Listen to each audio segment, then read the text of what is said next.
Well, hi guys, welcome back. On today's episode is going to be different. I'm not going to discuss about cars specifically, but yes, it is still a our basketball cards hobby.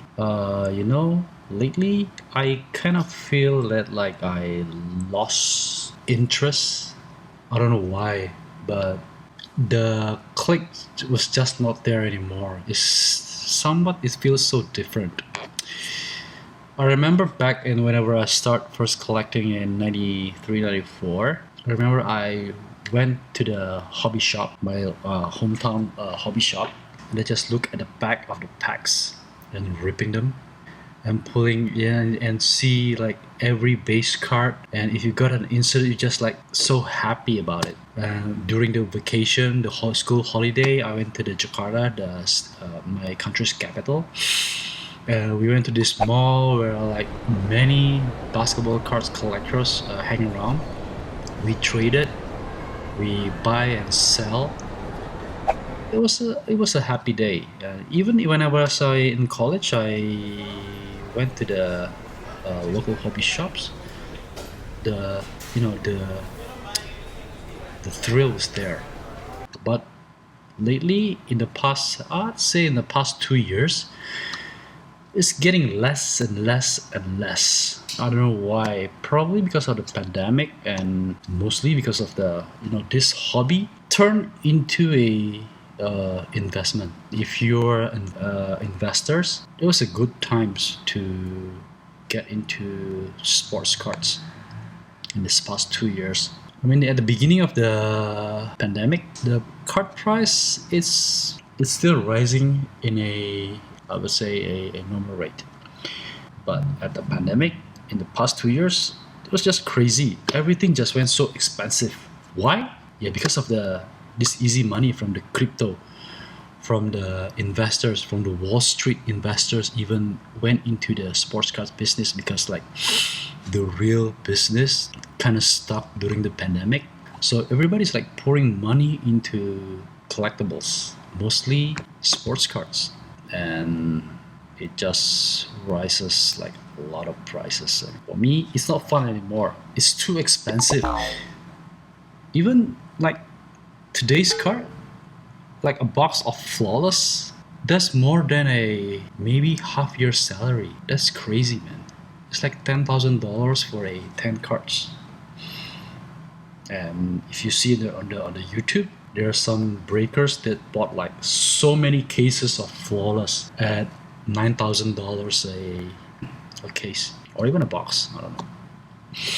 And when they rip it, they just rip the flawless box and open the case, and just for base card, they're just looking for RPAs and some very limited numbers cards. I mean, that's not how to enjoy the hobby. I mean, whenever I bought a box or packs back then, I carefully opened the packs. I look and appreciate every cards produced.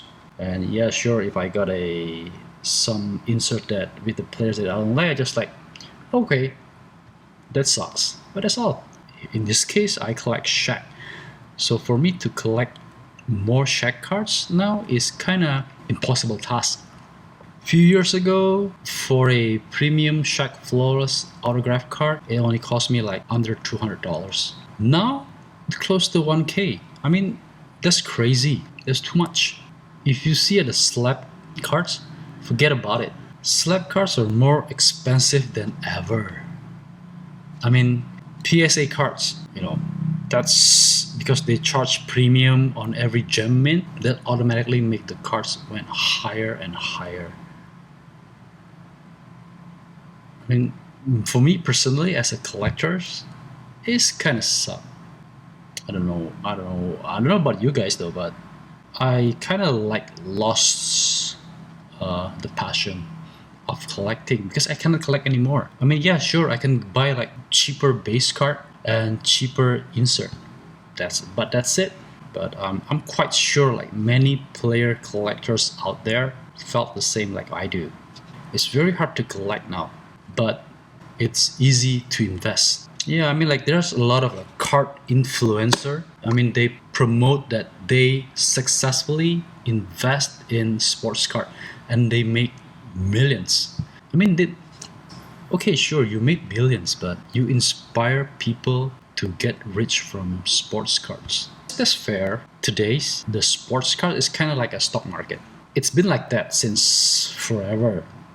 I mean, like you buy, sell cards, you expect the cards to go high and you sell. That's normal. That's very, very normal. Today's sports cards market is just way out of reach for most of us.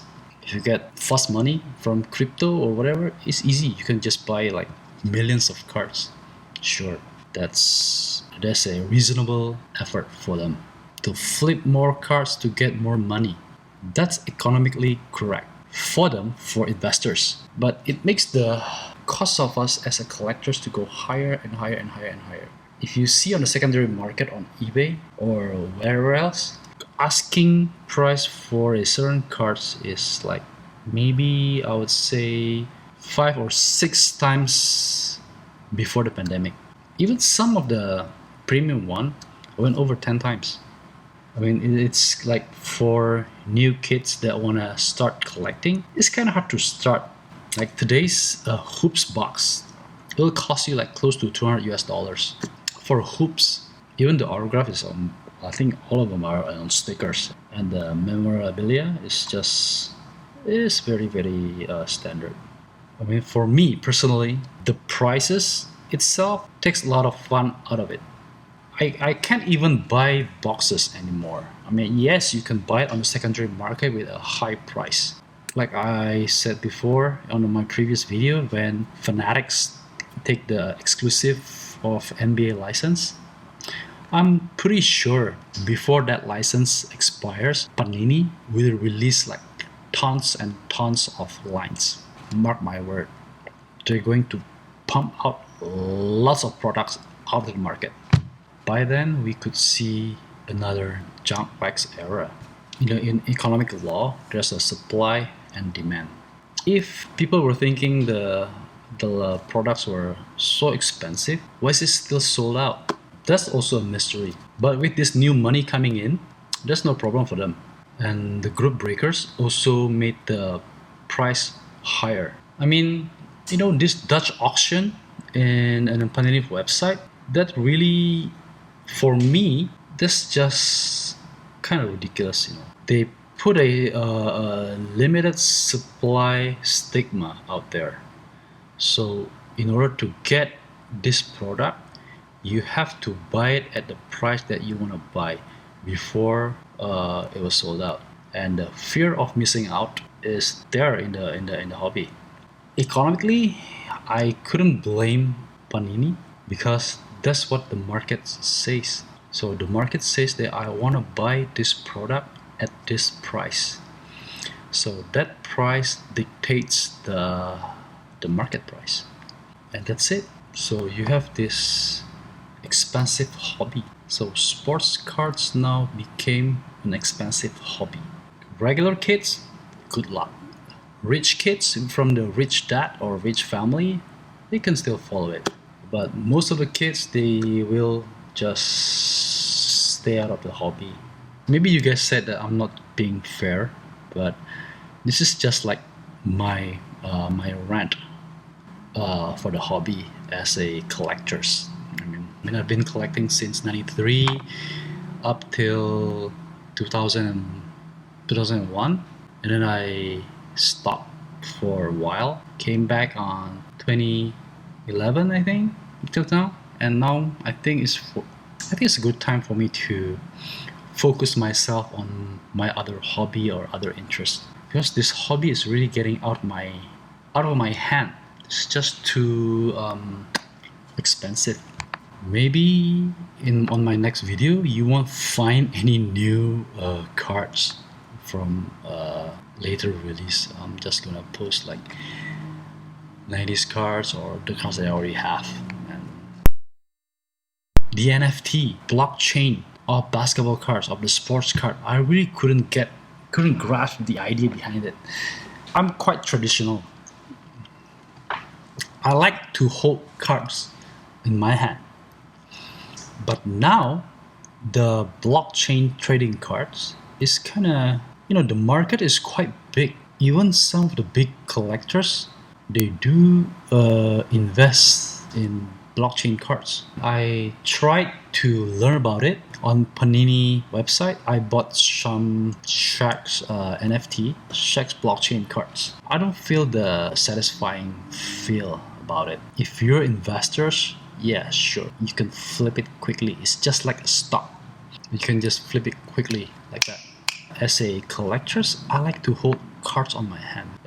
With this NFT thing going on, the blockchain trading cards, and new money coming in, I feel like I'm kind of obsolete. I'm traditional, man. I like my cards physically. So that's my State of the Union speech, state of the hobby from Rimshaker Studio for Perspection. Meanwhile, I'm just gonna focus more on my other hobbies and to my families. That's it. I hope you guys bear with me during this episode. I'll see you guys next on my other videos. Hopefully. Bye.